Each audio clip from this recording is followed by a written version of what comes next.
فيوطي عليكي اكتر، فينزلك اكتر، انت اوريدي في حضنه. تمام. السلام عليكم ورحمه الله وبركاته. ازيكم يا بنات، عاملين ايه؟ يا رب تكونوا بخير. جايلكم النهارده بالفيديو اللي قلت لكم عليه، وهو حاجات لازم تتعمل بعد العلاقه الحميمه مع جوزك، بنفس الطقم بنفس الاوت فته، عشان انا مش هقعد اضيع وقت واغير هدومي وفي الاخر ما نعرفش نصور لكم، عشان انتوا قلتوا لي يا دينا ما تاخريش عنها في الفيديوهات، فانا ما بتاخرش عليكم في الفيديوهات. فالنهارده الفيديو بتاعنا ان شاء الله يكون خفيف لطيف ظريف جريء سيكا، بس ان شاء الله هنقدر نديه بالطريقه بتاعتنا. فلو انت مهتمه بالفيديو كملي معايا الفيديو. انت خالتي حبيبه قلبي، انا جايه اقول لك النهارده على حاجات لازم تكوني بقى فيها ايه يا خرابي. جوزك ده معاه حته بونبونيه وكتكوته قطايه كده ما بتعرفش ضعيفه. في حاجات لازم تعمليها قبل العلاقه، حلو، ودي قلنا عليها الفيديو اللي فات. وطبعا في حاجات لازم تعمليها بعد العلاقه.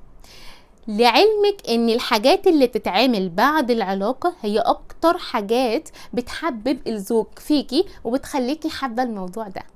طبعا انا بكلمك لو الزوج هو سوي وطبيعي ما فيهوش اي مشاكل، هو الفكره كلها بس ان هو معهوش ست عارفه تكفيه، او معهوش ست دلوعه. ممكن تكوني كويسه جدا في الحياه العمليه، بس في الحياه الزوجيه اللي ما بينك او في الحياه الخاصه ما بينك وما بينه انت مش عارفه تعملي حاجه، انت مش مدلعاه.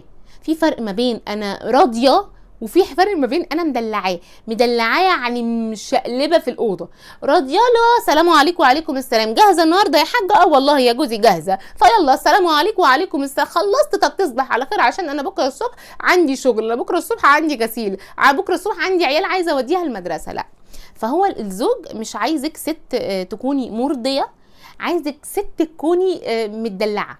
تمام. فخلاص احنا خلصنا الموضوع والمهمه انتهت بسلام والحمد لله، الدنيا زي الفل. اول حاجه بتعمليها انك انت ما ينفعش خالص لا تقولي له قوم من المكان عشان في حاجه اتبهدلت، او هنغير المكان، او هفتح الاوضه، او هقوم بقى اكمل غسيل او اكمل نشير. لا لا لا لا لا لا لا لا لا لا. ده لما يكون يعني ايه احنا في ورانا كارثه تاني يوم الصبح، فبدل لسه ما فيش كوارث ما بتعمليش كده، ولو في كوارث ما بنعملش كده برضه. امال انا بعمل ايه يا دينا؟ انت بتفضلي جنب جوزك وفي حضن جوزك اصلا ما بتقوميش خالص. حته ان حصل ما بينكوا ده، هي بتبقى بتوصلك لاحساس حلو جدا جدا جدا، وبتوصله لاحساس حلو جدا جدا. انت ما ينفعش تقلبي يعني تقلبي نفسك كده وتديله ظهرك وهو نفس النظام. فبالتالي عشان هو ما يعملش كده انت لازقه في حضنه، انت نايمه في حضنه، انا ما عنديش خيار تاني. اول سؤال كل الازواج بتساله لمراتاتها: اتبسطتي؟ مبسوطه؟ ده في الاطار ده، مبسوطه؟ اتبسطتي؟ فرحانه؟ حاسه بايه؟ ده كله. فبالتالي رد الست في الموقف ده، هي ما بتقولوش ايه لا، ما تقوليش مش وقت دلوقتي خالص. لا انت تكلمي بقى مبسوطه بجد، ده مختلف جدا، ده فرحانه قوي، حاسه ان انا جسمي منتعش، حاسه ان انا مولوده من جديد، حاسه كلام بقى، كلام تو ماتش بقى، اديله تو ماتش كتير بقى. يعني عارفه انت اللي هو اوصفي ده، حتى لو انت ممكن تقوليها بس بصوت خافت جدا، صوت لا يذكر، صوت مش هقولك صوت منخفض، صوت مش مسموع، فبالتالي يقولك ايه فيوطي عليكي اكتر، فينزلك اكتر، انت اوريدي في حضنه. تمام. ممكن تقولي له في ودنه بطريقه همس، انت حركتيه تاني حضرتك، انت فاهمه؟ فدي حاجه مهمه جدا. انت بتفضلي موجوده معاه وما بتعمليش اي حاجه مجنونه، انت بتبقي هاديه، بتبقي ريلاكسيشن. يعني انا جسمي دلوقتي هادي، مش عايزه اي وش، مش عايزه اي حاجه خالص. طبعا انت بتبقي مسستمه كل حاجه، الولاد لو نايمين، الولاد لو مش موجودين، لو ما فيش اطفال اصلا، كل ده انت بتبقي مسستماه، بيبقى الدنيا خلاص، ما بتروحيش ما بتتنططيش زي الفرقه على اللوز. حلو. طيب انت اصلا بيبقى اساسي معاكي جنبك على الكومودين وفي فاكهه، في شوكليت، في عسل ابيض، في عصاير، ايا كان اللي موجود ايه انت بتجيبي وبتاكليه، ده اساسي. لو انت اللي واقعه قوي او انت اللي فاصله قوي، هو بيبقى معظم الوقت الراجل هو اللي فاصل شويه.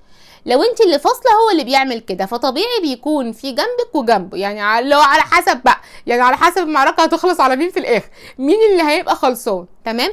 فهو لو انت كده ممكن بحته دلع هتديها له مثلا، اكيد مش هتديها له بايدك بالشوكه، اكيد مش بالشوكه، ترجمي انت بقى، يعني انت ترجمي انت هتديها له ازاي، ملناش دعوه يعني، عارفه انت الحركات دي بلاش، ماشي.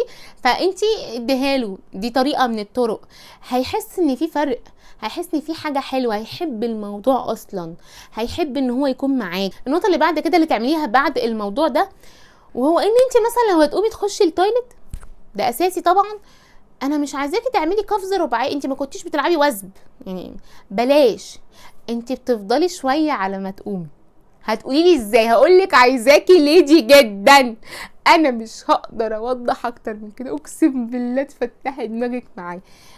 قومي بالحركه البطيئه، ومع كل قومه انت بتتوجعي، ايدي يا ابني، راسي يا حاج، ظهري يا حبيبي، ركبتي يا ضنايا. طبعا مش تقومي كده، طبعا مش هتقولي له كده اصلا يعني بالطريقه. طب ساعدني اقوم يا خرش يما، ماشي. ما بتعمليش اللي انا بقوله، بس انتي فاهماني قصدي ايه. بتقومي بالبطيء قوي مع وجع بسيط بقى. شوفي انتي ازاي، من ايه في ايه. انت بتسالني انا من ايه، انت يعني عارفه اللي هو ايه. هاتيها له بقى اللي هو ايه، ده انت قوي جدا، ده احنا هنعمل لك بص كونترات وفي مش عارفه الاولمبيات الوثبيه. النقطه اللي بعد كده، وانا عايزه اقول لك ان هي بتبقى مهمه قوي على فكره، وهو بيحس فعلا ان هو معاه، هو لا منها مراته ولا منها بنته يعني انا مش فاهمك، يعني انا مش عارف ايه ده، بس هو بيحابب ده، يعني هو بيحابب الاحساس ده. وهو انت بتضحكي، يعني انت بتضحكي مثلا لو بنتكلم مش عارفه ايه، فبتضحكي ضحكه خفيفه، ضحكه دلوعه، ضحكه بسيطه مع مياصه، مع يعني عارفه اللي هو ايه، ضحكه مش مفهومه، يعني ما بتضحكيش اوفر وما بتبقيش ساكته، يعني ما بتبقيش صامته، لا بتضحكي ضحكه فيها مياعه. الضحكه دي بتبوظ الدنيا بقى، يعني الضحكه دي خلاص بقى ضحكت يعني قلبها مال، معروف.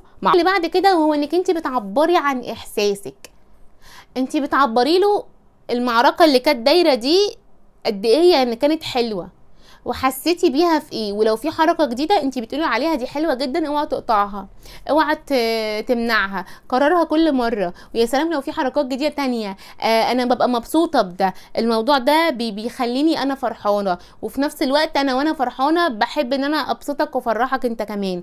اتكلمي عن احساسك، طول ما انت بتتكلمي عن احساسك انه قد ايه انت مبسوطه منه وبسببه، يا اختي هيبني لك قلعه يما ويلبسها في نفس الوقت. والله انا يعني، والله انا ما بقولكيش والله كلام اي كلام، صدقيني. انتي الناس المتجوزه تكتب لي في الكومنتات الحاجات دي بجد ولا لا، انتي مجربه، فبالتالي هتلاقي الموضوع معاكي اللي هو ده البنت دي بتقول كلام زي الفل. والله العظيم الحاجات دي بتفرق جدا. وافترضي بقى بعدها ليه، طب حاسبي مش عارفه ايه، طب ظهرك لو يوجعك، طب كتفك والعمود الفقري، عارفه تلاقيه بيحسس عليكي كده. طول ما هو بيحسس عليكي اعرف ان انت جبتي الجول حلو جدا. تعالى اديكي بقى سر من اسرار البنات او الستات المتجوزه اللي بيخلي الموضوع ده بالنسبه لها، حتى لو هي مش حباه، وحتى لو هي بالنسبه لها تقيله على قلبها، بتكسب يا اختي جوزها بنسبه 100%. والله العظيم، وده فعلا بيشتغل على الزوج جدا. وهي ايه بقى؟